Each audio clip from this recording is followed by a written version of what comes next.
قل للمؤمنين يغضوا من أبصارهم ويحفظوا فروجهم ذلك أزكى لهم إن الله خبير بما يصنعون.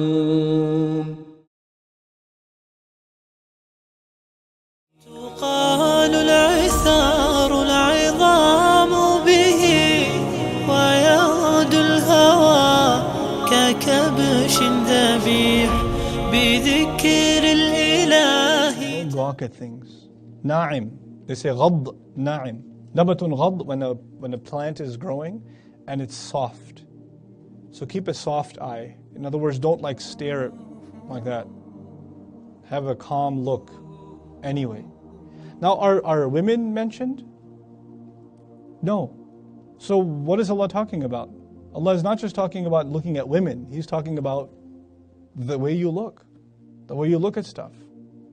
And hold back. One of the other meanings of غض, they say وَضَعَ وَنَقَضَ, to keep it low, to put something down, and to fall short of, meaning to not quite stare.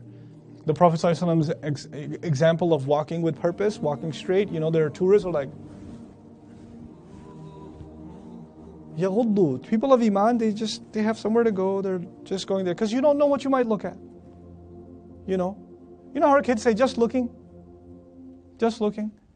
A believer becomes more conscious of the fact that there's a lot of evil out there. There's a lot of bad things around us. So you're not just going to look around anywhere, you're just going to have a focused look. And lowering your glance isn't the same as this.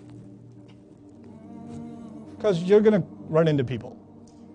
It just means at an angle, at a certain angle, where you know where you're going, but you're not necessarily like, And so the ayat are about social settings, It's not wrong for you to find a girl beautiful, but it's wrong for you to keep staring. That's wrong. Put your eyes down. Just lower yours. Just, take it easy. And that's in the word ghadda also, there's a don't get too worked up. Allah is saying just fall short of the full view. You realize somebody's there, but you're not staring at them either. Okay? This is what the men are told to do. يَغُضُّ مِنْ أَبْصَارِهِمْ.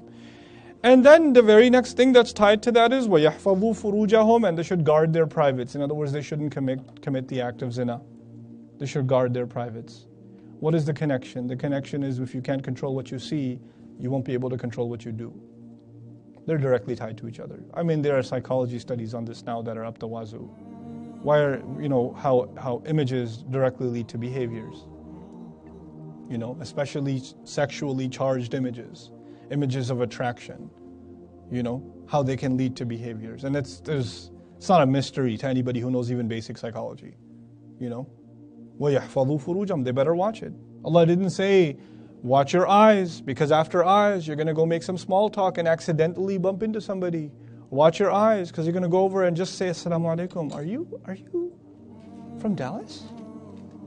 I think I know your brother. Oh yeah, we went to the same school. Yeah, I remember you. Nice talking to you.